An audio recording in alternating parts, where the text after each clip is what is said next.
Chers lecteurs, le 14 octobre 2012, la Belgique va voter pour les communales.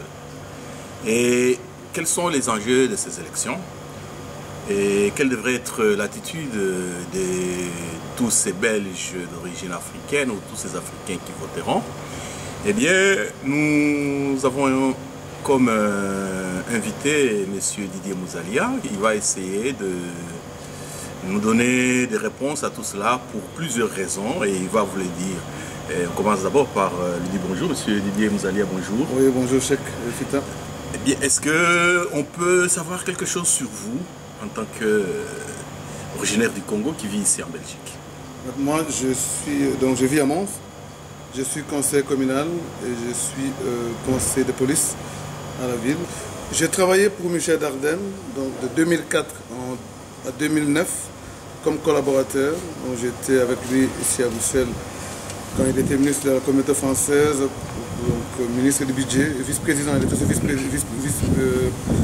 vice-ministre, donc vice-ministre au niveau de la communauté française. Et quand il est passé ministre du sport, j'étais toujours avec lui. C'est là où j'avais pris les compétences sur le sport et sur la culture, jusqu'à la fin de la législature. Bien, M. Didier Mouzalia, en tant que conseiller communal, quelle est votre expérience? Quelles leçons avez-vous appris en tant que commissaire, en tant que conseiller communal? Bon, en tant que conseiller communal au niveau de Mons, parce que moi j'étais à Mons, donc oui, avec ton bourgmestre Elio du Rupo, j'ai beaucoup appris. Donc, comme j'avais dit, j'avais vraiment bien expérimenté parce que bon, j'ai été entre-temps collaborateur des ministres et des budgets et conseil communal. Donc là, vraiment, j'ai vu la transversalité dans différents dossiers, par exemple concernant l'éducation. Bon, je sais que bon, il y avait les pouvoirs organisateurs, c'était la commune. Entre-temps, les financements venaient de la communauté française. C'est là où vraiment j'ai vu comment on faisait le montage de tous ces dossiers. Et j'ai dû intervenir et au niveau communal, donc auprès de mes collègues, parce que n'oubliez pas qu'on est dans la majorité. Donc on a la majorité à Mons, donc j'étais obligé de collaborer plus avec les collèges, donc je parlais plus avec les collèges, donc les chevines de la culture, qui était le bourgmestre, et maintenant c'est Jean-Paul de Plus. Et à l'époque aussi, j'ai beaucoup travaillé avec les chevines d'éducation. Bien, donc comment devient-on conseiller communal? Bon, il faut d'abord être élu. Il faut être élu, il faut avoir une certaine légitimité auprès de la population. Ça, c'est très très important. Parce qu'entre-temps, une fois que tu es élu, il faut que ton électorat se retrouve dans ce que tu fais. Au moment où ton électorat ne se retrouve pas dans ce que tu fais, ça pose problème. Et je crois que là où tu dois te poser la question, est-ce que je réponds vraiment aux aspirations de la population ou pas? Et donc les conseillers communaux, c'est eux qui élisent les échevins et le bourgmestre? Bon, d'après la nouvelle réglementation de la région, donc région wallonne, c'est régi par la région wallonne, maintenant c'est celui qui a plus de voix dans la majorité composée qui devient bourgmestre. Et c'est parmi les gens qui ont eu plus de voix qu'on choisit aussi, le collège, dans le collège de bourgmestre et échevin. Donc par exemple pour notre cas, Mons, ça c'est ceux qui avaient plus de voix qui sont montés au collège de bourgmestre et échevin. Bien. Et quels sont les enjeux des élections locales? Bon, les enjeux sont multiples. Hein, bon.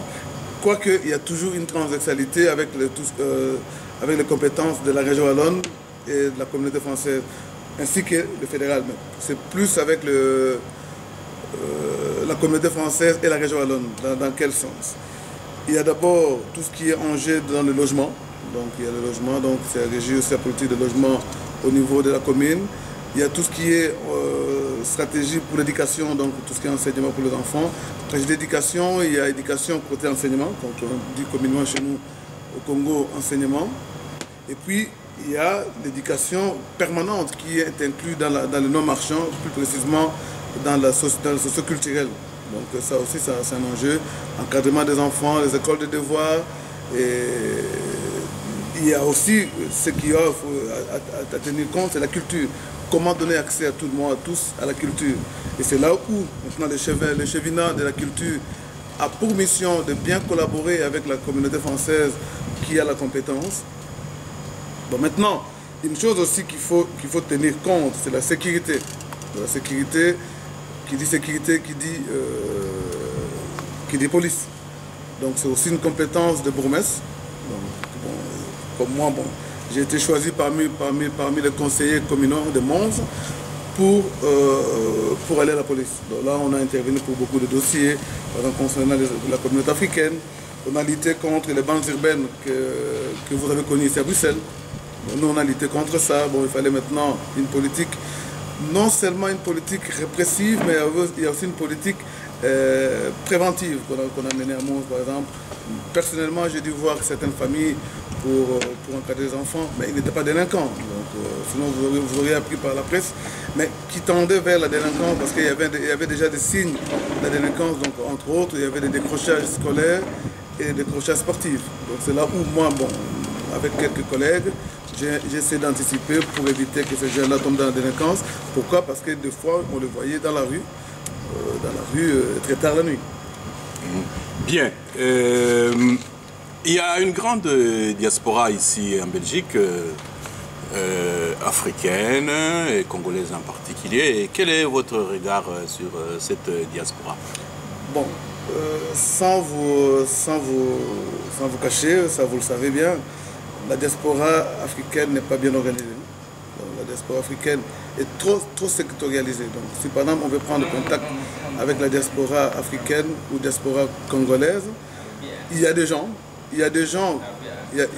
qu'on doit tenir compte, par exemple, de leur existence pour atteindre le maximum de gens de la diaspora. Par exemple, si on veut contacter un grand nombre de Congolais, je sais que chaque FITA, vous faites partie des gens qu'on pourra contacter, mais on n'a pas quelqu'un, par exemple dans la communauté congolaise, comme moi je suis d'origine congolaise, il n'y a pas quelqu'un ici en Belgique qu'on peut dire voilà, on le contacte pour avoir tout le monde.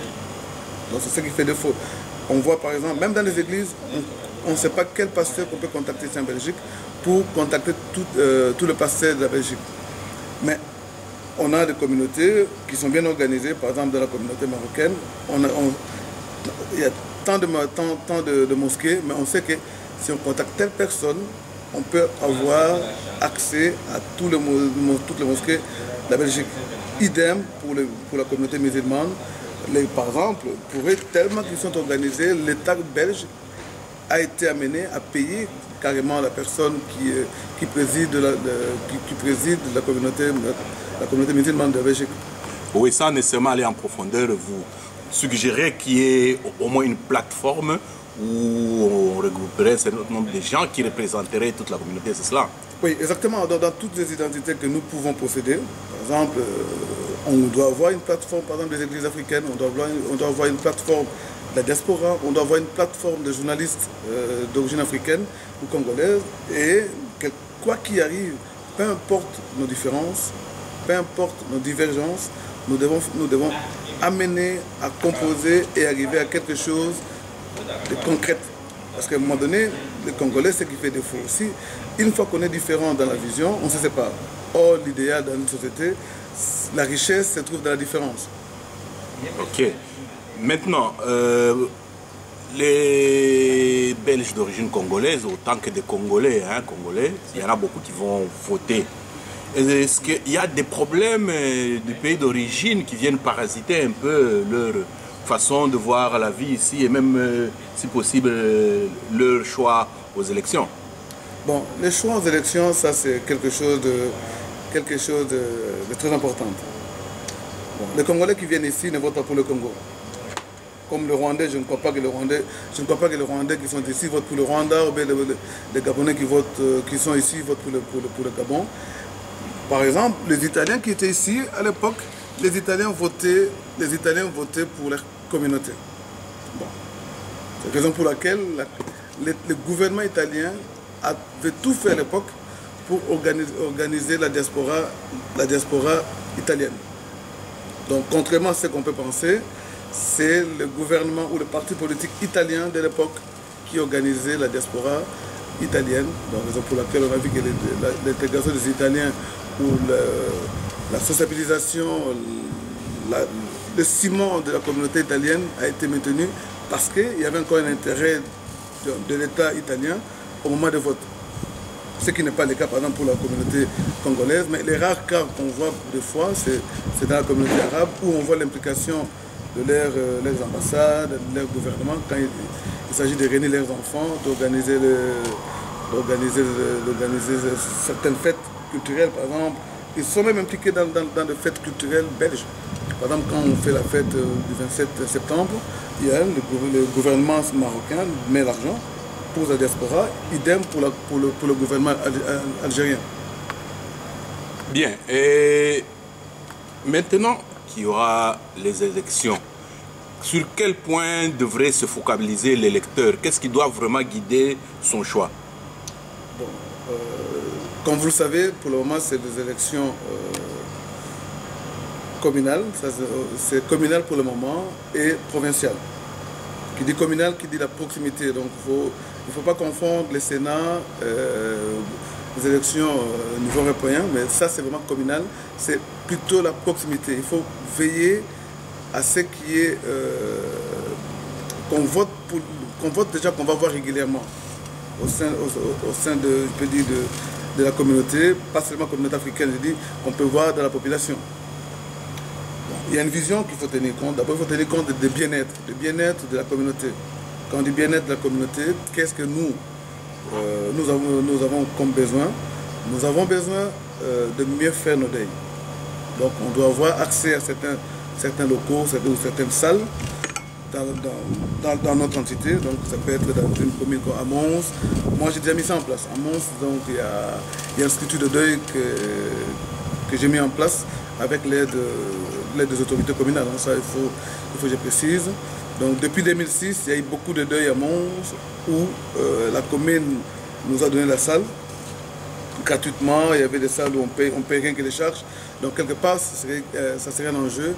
Et puis ce serait quelque chose que nous devons négocier partout où il y a des Congolais. Deuxième chose, il y a la lutte contre les bandes urbaines. Comme vous le savez, ici en Belgique, vous avez eu au moins 15 morts, au moins 15 morts depuis 2002 de jeunes Congolais, tués non seulement par les non-Congolais, mais tués par des Congolais même. Ça c'est inquiétant. Donc nous devons nous battre maintenant contre ces fléaux-là, les bandes urbaines, encadrer les enfants pour qu'ils puissent se connaître. C'est aberrant de voir un jeune qui habite Molenbeek qui va tuer un jeune qui habite Scarbeck ou qui habite Saint-Josse. Parce que, bon, moi je crois que s'ils se connaissaient, ça n'allait pas se passer. Nous devons nous battre pour que nos enfants, les enfants d'origine congolaise, puissent se connaître dès le bas âge. Et puis, autre chose encore qui est inquiétant, il y a le taux de divorce.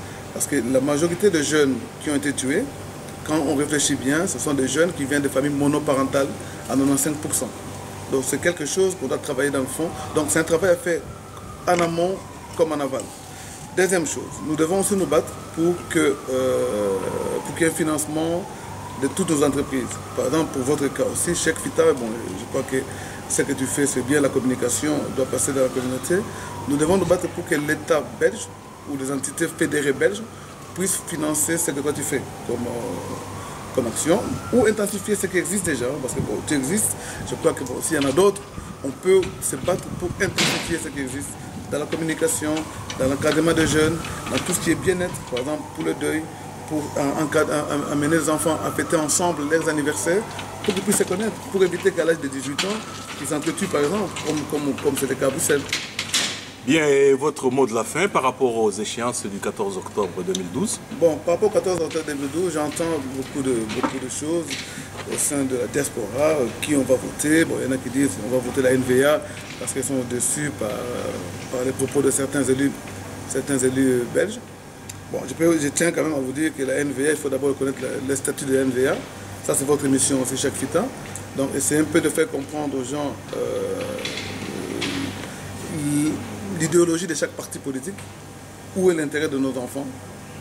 Parce que nous, peut-être, on n'a pas eu ce qu'on cherche. Alors il faut nous battre avec les partis actuels pour que nos enfants puissent avoir mieux dans les jours à venir. La NVA n'est pas en Wallonie, c'est en Flandre. Est-ce que ça peut jouer pour nous? Et à Bruxelles aussi. Et à Bruxelles aussi, excusez-moi. Et à Bruxelles aussi. Est-ce que la NVA, qui ne veut déjà pas de Wallons, qui sont des frères, s'il faut le dire, donc ils sont des frères, est-ce que vous pensez qu'ils vont aimer la communauté africaine? Ça réfléchit. Moi, je crois que je donne juste des pistes de réflexion. Il y en a qui parlent aussi de Laurent Louis. Donc, moi, je n'ai rien contre lui. Mais il faut quand même chercher aussi à connaître les gens, d'où ils viennent, qu'est-ce qu'ils veulent et où ils vont aller. Parce qu'à un moment donné, c'est bien de soutenir certaines personnes, certains partis, ça c'est bien. On ne doit pas non plus oublier d'où on vient, où on est, quel est notre avenir et qu'est-ce que nous voulons pour notre pays. Le discours populiste, ça il faut faire attention. On a vu des gens qui nous ont promis des choses parce qu'ils avaient un objectif à atteindre, mais par après, ils ont été incapables de rendre au fait à l'électeur ce que l'électeur attendait. Bon. Autre chose encore, c'est qu'il faut, moi je peux demander qu'il y ait une sorte d'intelligence au niveau local. Parce que les enjeux locaux sont très importants. Parce que chaque diaspora doit voir quel est son intérêt, qu'est-ce qu'ils ont déjà gagné. Alors, dans ce qu'ils ont gagné, il faut qu'ils intensifient. Parce qu'on risque de tout perdre dans ce qu'on a déjà mis en place au niveau local. Vous, à Bruxelles, vous devez réfléchir sur ce que vous avez comme acquis et comment vous pouvez renforcer vos acquis. Et alors, là où on n'arrive pas en fait, à voir certaines choses, c'est là où on doit se battre. Et c'est là où on doit chercher des élus qui vont s'engager à nous donner satisfaction à ces attentes. Oui, une question un peu dans le divers, quoi. Dans la communauté, on dit les partis traditionnels, ils ont pris fait cause pour carrément le hold électoral et ça fait un grand choc dans le cœur des gens. Et qu'est-ce que vous répondez à ceux qui disent cela? Bon, à ceux qui disent, moi je crois que je peux poser la question. Bon, en ayant travaillé pour Michel Dardenne, donc pour le gouvernement de la communauté française, et puis j'ai travaillé beaucoup aussi dans les dossiers congolais, j'ai demandé aux Congolais d'enlever l'émotion dans tout ce qu'ils font. Parce que j'ai discuté avec certains Congolais, au moment où j'ai touché leur cœur dans ce que je disais, on me coupait directement la parole, et puis les gars, ils s'énervaient. On doit maintenant enlever l'émotion. Et ce que nous devons faire, dans chaque parti, ce qui est vrai, dans chaque parti, il faut reconnaître une chose, on n'a pas tous les mêmes sensibilités, sous socialistes. Donc, on n'a pas tous les mêmes sensibilités. Moi, je suis déçu de certains socialistes, ce qui est vrai. Il y a des socialistes qui m'ont déçu, comme il y en a d'autres avec qui je partage la même vision sur le Congo. Mais peut-être vous ne vous entendez pas, mais donnez-vous le temps de connaître tout le monde, pas seulement les gens que vous avez déjà rencontrés ou bien qu'ils ont déjà rencontrés. Bon, idem pour le parti MR. Moi, au niveau local, j'ai des amis MR avec qui j'ai plus de sensibilité, peut-être j'ai plus d'approche que par rapport à ces socialistes. Donc, je crois que l'histoire des partis traditionnels contre le Congo, pour le Congo, non. Je crois que c'est question des individus. Donc, il faut vraiment bien cibler pour qui voter. Et puis, je vais vous dire une chose. Ce n'est pas parce que quelqu'un n'est pas congolais ou n'est pas africain qu'il n'est pas bon pour aider le Congo. Parce que des fois, on peut se tromper. Peut-être un non-congolais peut mieux aider le Congo que le Congolais même. Ça, il faut vraiment insister. Si jamais vous avez des blancs, je peux dire des blancs ou des arabes, qui répondent aux attentes de la diaspora, votez pour eux. Renforçons leur ancrage local. Comme ça, nous, on peut espérer un jour. Mais la moindre des choses, moi, je crois, c'est qu'on peut faire chez FITA, qui est des accords signés avec ces gens-là. À ce moment où il n'y a pas d'écrit, tu ne peux pas le rappeler après les élections. Où il va dire, voilà, peut-être que j'avais mal compris ce que vous m'avez dit. Maintenant, il faut qu'il y ait des accords, et faire signer ces gens-là. Que ce soit des socialistes, que ce soit des MR, que ce soit Maintenant, la communauté congolaise ne donne pas garantie pour les élections. La communauté arabe, si on te dit, tu auras 3000 voix, tu auras 3000 voix. Autrement dit, vous suggérez à la communauté de faire d'abord le comptage des voix qu'il y a, qui sont disponibles, et dès qu'ils voient le poids électoral, aller donc négocier ce poids électoral par rapport à certaines attentes de la communauté, c'est cela? Bon, exactement. Par exemple, moi je crois qu'on peut insulter un homme politique belge, mais au moment où vous ne touchez pas, à son électorat, je ne crois pas que ça va changer dans sa vision. Mais au moment où il sait qu'au niveau local, il risque de perdre, je donne un exemple, il y a une pétition congolais, marocain, les Belges, où il voit qu'il peut perdre au niveau local 1000 voix. Je crois que si on lui demande quelque chose, il va exécuter parce qu'il sait que derrière, il y a 1000 voix et un enjeu de 1000 voix. Bon, maintenant, aller casser des choses, je n'approuve pas. Je peux dire, ce n'est pas bon. C'est une façon de faire passer le message, mais est-ce que si le plan électoral, si le plan de légitimité, est-ce que ça va jouer? Non. Mais l'idéal, c'est peser au niveau des élections. Quelqu'un doit sentir dans les urnes, que j'ai été touché. S'il avait 3000 voix en 2012, en 2006, si maintenant vous l'amenez à avoir 1200, là il va comprendre qu'effectivement je dois changer ma politique. Et travailler aussi sur base de pétitions. Donc c'est que moi je peux demander maintenant à la diaspora, des gens qui veulent toucher l'électorat des Belges, s'organiser de telle sorte que qu'il y ait des groupements dans chaque commune, à la limite faire de porte à porte pour toucher aux électorats des amis des amis du Congo, des amis du Congo, ou les amis du Congo, Au moment où quelqu'un au niveau local, il arrive à perdre ses voix, je crois qu'à la télévision, vous allez entendre notre discours. Tant que son électorat n'est pas touché, je ne crois pas que vous allez changer quelque chose au niveau du Congo.